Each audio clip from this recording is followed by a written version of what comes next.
Salam la team, 13e journée en Liga, Real Madrid Osasuna, l'équipe qui avait battu le Barça 4 buts à 2 et c'était un match qui était limite sans appel. On peut dire que les joueurs de Osasuna n'ont même pas fait le voyage parce qu'on a vu aujourd'hui un match où le Real a dominé son vis-à-vis tout le match. Je pense qu'Osasuna, ils ont eu qu'un tir cadré, c'était peut-être vers la 45e minute, mais c'est une équipe qui n'a presque jamais existé aujourd'hui offensivement. Le Real gagne 4 buts à 0 grâce à un triplé de Vinicius, mais le Real a beaucoup perdu aujourd'hui. C'est une victoire qui a une lourde sensation de défaite car le Real perd à la 20e minute Rodrigo qui était revenu de blessure contre le Milan, qui avait joué quelques minutes. Mais malheureusement, Rodrigo rechute encore aujourd'hui. Le Real perd à la 30e minute Militao. Malheureusement pour Militao, on parle de croisé. On espère vraiment que ça ne va pas être aussi grave.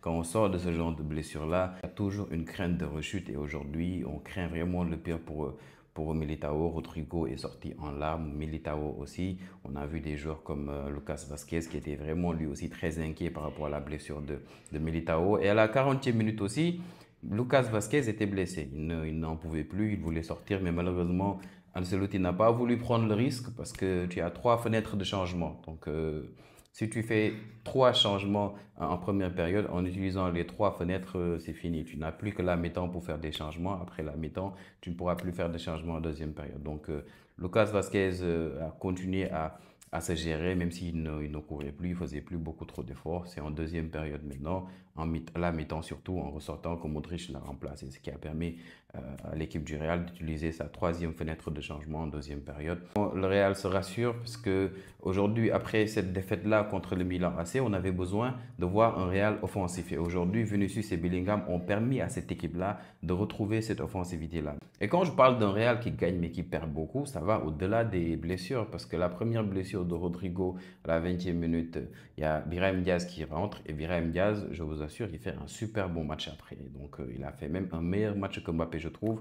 Quand à la 30e minute, il y a Militao qui sort, il y a Raúl Asensio qui rentre et Raúl Asensio aussi, il a fait un super match, vraiment super match, rien à dire. Surtout sur le but de Bellingham où il lui adresse vraiment une ouverture et une passe magnifique, incroyable. Donc naturellement, ça aussi, ça a été géré. Même pour Lucas Vazquez, quand il est sorti à la mi-temps, Modric est rentré pour essayer de stabiliser un peu. Il a joué un peu plus bas aujourd'hui que d'habitude et il a très vraiment bien géré ce match-là. Mais l'image pour moi la plus marquante, ou bien l'une des images les plus marquantes de ce match-là, c'est à la fin du match.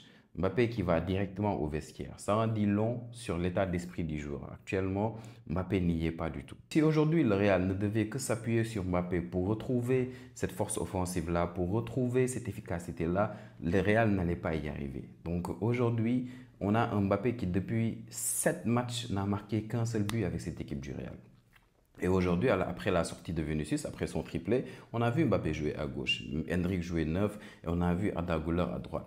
Mais c'était encore une fois un Mbappé qui par moment arrivait à faire le bon dribble, mais qui surtout perdait après beaucoup de balles. C'est un Mbappé qui n'est pas inspiré, c'est un Mbappé qui n'est pas en confiance. Et ce n'est pas une bonne chose pour le Real. Quand on connaît Mbappé au Paris Saint-Germain, on voit Mbappé en équipe de France, on est très loin du standard Mbappé et ça fait peur. Ça fait peur parce que Vinicius ne pourra peut-être pas tout le temps sauver le Real. Bellingham aujourd'hui qui fait un match incroyable, notamment l'appel qu'il fait sur son but là, le deuxième but du match est incroyable. Et pour moi, bon, même si certains vont dire que ouais, c'est Mbappé qui devait faire ce genre d'appel là, pas forcément parce que même quand Thierry Henry il indexe bien le nombre de fois où Mbappé il décroche et que Bellingham prend la profondeur, pour moi c'est assez normal parce que tu as un milieu de terrain qui est limite box to box, il peut être partout en même temps Bellingham. Même si Ancelotti nous dit que si Bellingham ne marque pas, c'est pas grave parce qu'ils ont des joueurs pour marquer, c'est tout le temps important pour Bellingham de faire ces appels-là. C'est son rôle au fait. Donc c'est limite un milieu offensif dans ce match-là quand on voit la composition de départ avec le double pivot Valverde et Camavinga avec la blessure de Tchouaméni. Donc c'est pour moi assez normal de voir Bellingham faire ce genre d'appel-là. Il l'a fait avec brio. Un seul appel ne va pas suffire. Bellingham l'a fait avec brio aujourd'hui sur cette passe-là de Raúl Asensio et il a mis un but magnifique. Donc encore une fois, pour moi, Bellingham aujourd'hui et Vinicius ont été top dans ce match-là. Vinicius, lui, rien à dire. Déjà, son premier but sur une passe de Bellingham, il réussit à parfaitement avoir le défenseur et surtout après à fermer son pied au premier poteau, un but magnifique.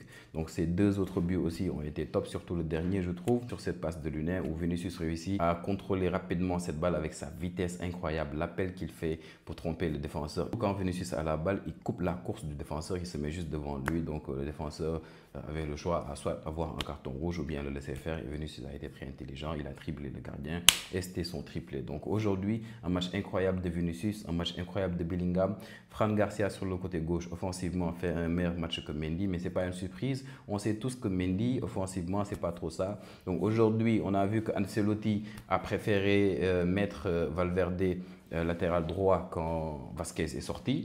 Et c'est pas incroyable non plus. Ça a été surprenant peut-être de voir que Vallejo n'est pas rentré à la place de Militao. Mais quand on se rappelle du match de Vallejo contre, je pense, l'Atlético de Madrid, peut-être, ouais, je pense que c'était l'Atlético. Donc quand on se rappelle de ce genre de match-là, on comprend un peu pourquoi Ancelotti va préférer mettre un Raúl Asensio qui en plus lui donne raison. Donc Ancelotti avait promis aussi de faire des changements. Il avait dit aussi qu'il avait trouvé les solutions pour cette équipe du Real. Aujourd'hui, ce n'est malheureusement pas le match où on va voir si le Real est de retour ou bien si le Real a fait ces changements-là, a trouvé ces solutions-là. Parce que c'est compliqué de trouver des solutions avec l'inefficacité de Mbappé et Mbappé qui, tu le sens, peut-être mentalement n'y est pas trop. Aujourd'hui, c'était un match où l'adversaire n'a presque pas existé. Ça montre encore une fois que le match de Osasuna contre le Barça, c'était peut-être un accident.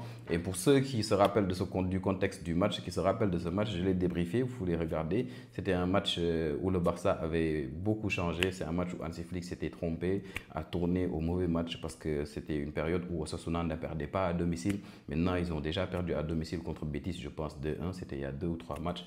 Mais en somme, c'est un match aujourd'hui pour le Real où Bellingham retrouve enfin le chemin défilé. Bellingham qui n'avait plus marqué depuis 6 mois, je pense son dernier but en Liga ou bien son dernier but tout court, c'était au mois de mai 2024. Donc ça fait plaisir de revoir Bellingham marquer. Donc 3 points pour le Real aujourd'hui qui revient à 6 points du Barça en attendant le match du Barça demain. Mais surtout, aujourd'hui, juste après, il y a Manchester City qui se déplace à Brighton et à Liverpool qui accueille Aston Villa. Donc on se retrouve tout de suite pour parler de Premier League les amis. À tout à l'heure.